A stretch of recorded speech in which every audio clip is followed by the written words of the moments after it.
മലനിരകളിൽ സ്ഥിതി ചെയ്യുന്ന ശാന്തമായ ഒരു ഗ്രാമത്തിൽ അതിഥി എന്ന ജ്ഞാനിയായ ഒരു സെൻഗുരു ജീവിച്ചിരുന്നു.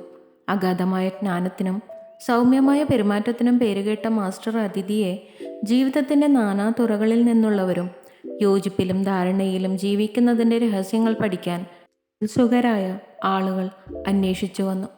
ഒരു ദിവസം അർജുൻ എന്ന ചെറുപ്പക്കാരനും ജിജ്ഞാസയുമുള്ള ഒരു ശിഷ്യൻ ആശയവിനിമയ കലയെക്കുറിച്ചുള്ള മാർഗനിർദ്ദേശം തേടി മാസ്റ്റർ അതിഥിയെ സമീപിച്ചു.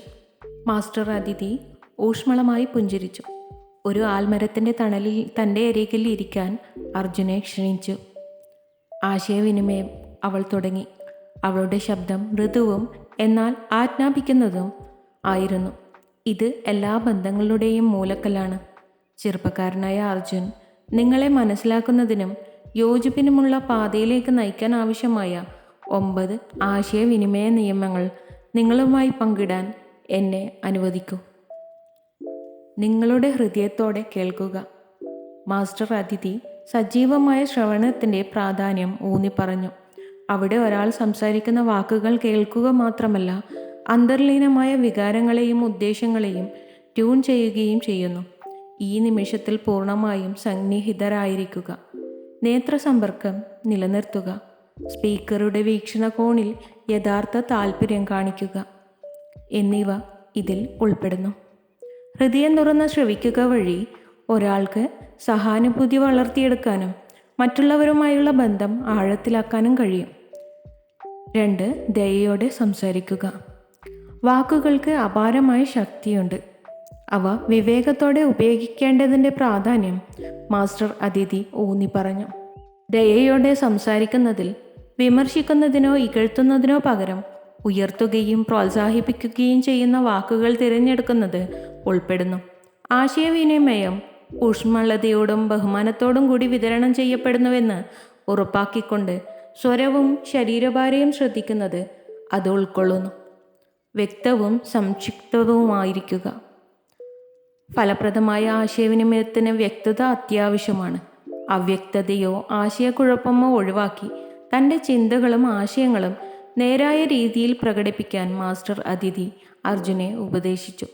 ലളിതമായ ഭാഷ ഉപയോഗിക്കുകയും ചിന്തകളെ യുക്തിസഹമായി ക്രമീകരിക്കുകയും ചെയ്യുന്നത് സന്ദേശം സ്വീകർത്താവിനും കൃത്യമായി മനസ്സിലാക്കാൻ സഹായിക്കുന്നു.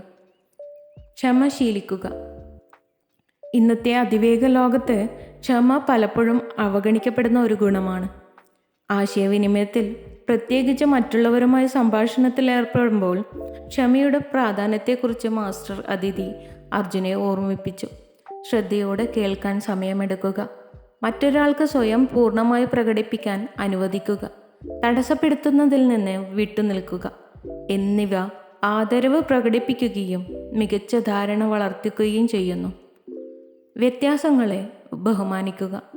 വൈവിധ്യം നമ്മുടെ ഇടപെടലുകളെ സമ്പന്നമാക്കുകയും നമ്മുടെ ബന്ധങ്ങൾക്ക് ആഴം നൽകുകയും ചെയ്യുന്നു. അഭിപ്രായങ്ങൾ, വിശ്വാസങ്ങൾ, പശ്ചാത്തലങ്ങൾ എന്നിവയിലെ വ്യത്യാസങ്ങൾ സ്വീകരിക്കാനും ആഘോഷിക്കാനും മാസ്റ്റർ അതിഥി അർജുനെ പ്രോത്സാഹിപ്പിച്ചു.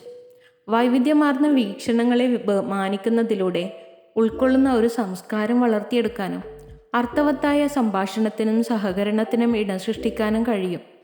സന്നിഹിതരായിരിക്കുക. ശ്രദ്ധാശൈഥില്യങ്ങൾ നിറഞ്ഞ ഒരു ലോകത്ത് സന്നിഹിതരായിരിക്കുക എന്നത് ഒരു വെല്ലുവിളിയാണ്.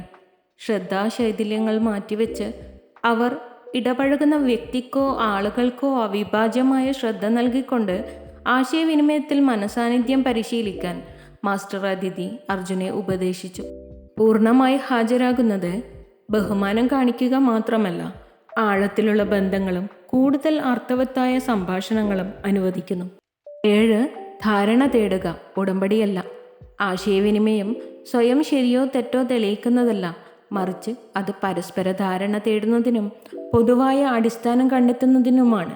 അടിച്ചേൽപ്പിക്കുന്നതിനോ പകരം കേൾക്കുന്നതിലും സഹാനുഭൂതിയോടെയും സംഭാഷണങ്ങളെ തുറന്ന മനസ്സോടെ സമീപിക്കാൻ മാസ്റ്റർ അതിഥി അർജുനെ പ്രോത്സാഹിപ്പിച്ചു. കരാറിനേക്കാൾ ധാരണയ്ക്ക് മുൻഗണന നൽകുന്നതിലൂടെ വൈരുദ്ധ്യങ്ങൾ കൂടുതൽ ഫലപ്രദമായി പരിഹരിക്കാനും ബന്ധങ്ങൾ അഭിവൃദ്ധി പ്രാപിക്കാനും കഴിയും. 8.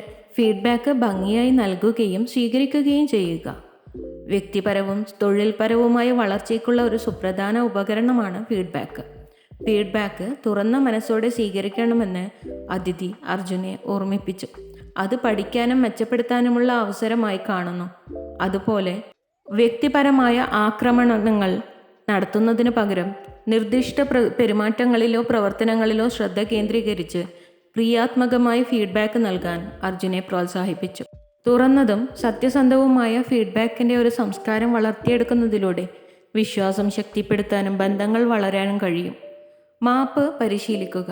അനിവാര്യമായും ആശയവിനിമയത്തിൽ തെറ്റിദ്ധാരണകളും സംഘർഷങ്ങളും ഉണ്ടാകാം. മാസ്റ്റർ അതിഥി മറ്റുള്ളവരോടും തന്നോടും ക്ഷമ ശീലിക്കേണ്ടതിൻ്റെ പ്രാധാന്യം ഊന്നിപ്പറഞ്ഞു. പകയോ നീരസമോ മുറുക്കപ്പിടിക്കുന്നത് വ്യക്തിപരമായ വളർച്ചയെ തടസ്സപ്പെടുത്തുകയും ബന്ധങ്ങളെ നശിപ്പിക്കുകയും ചെയ്യുന്നു. മുൻകാല ആവലാതികൾ ഉപേക്ഷിച്ച് തുറന്ന ഹൃദയത്തോടെ ആശയവിനിമയം നടത്തുന്നതിലൂടെ ജീവിതത്തിൻ്റെ എല്ലാ മേഖലകളിലും സമാധാനത്തിൻ്റെയും ഐക്യത്തിൻ്റെയും ബോധം വളർത്തിയെടുക്കാൻ കഴിയും. മാസ്റ്റർ അതിഥി തൻ്റെ പഠിപ്പിക്കലുകൾ അവസാനിപ്പിക്കുമ്പോൾ അർജുൻ ഭയഭക്തിയോടെ ഇരുന്നു. അവർ പങ്കുവച്ച അമൂല്യമായ ജ്ഞാനത്തിന് നന്ദി തോന്നി.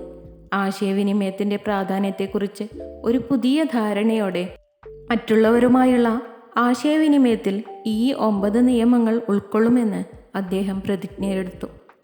ആഴത്തിലുള്ള ബന്ധങ്ങൾ കെട്ടിപ്പടുക്കുന്നതിനും ജീവിതത്തിൻ്റെ എല്ലാ മേഖലകളിലും ഐക്യം വളർത്തുന്നതിനും അവയ്ക്ക് താക്കോലുണ്ടെന്ന് മനസ്സിലാക്കി. അങ്ങനെ മാസ്റ്റർ അതിഥിയുടെ ജ്ഞാനപൂർവകമായ നിർദ്ദേശപ്രകാരം അർജുൻ തൻ്റെ യാത്ര ആരംഭിച്ചു. 9 ആശയവിനിമയ നിയമങ്ങളുടെ കാലാതീതമായ ജ്ഞാനം ഉപയോഗിച്ച് കൃപയോടും അനുകമ്പയോടും കൂടി മനുഷ്യബന്ധങ്ങളുടെ സങ്കീർണതകൾ മറികടന്ന് മുന്നോട്ട് പോകാൻ തയ്യാറായി. If you love to watch this video, you can like, share and subscribe.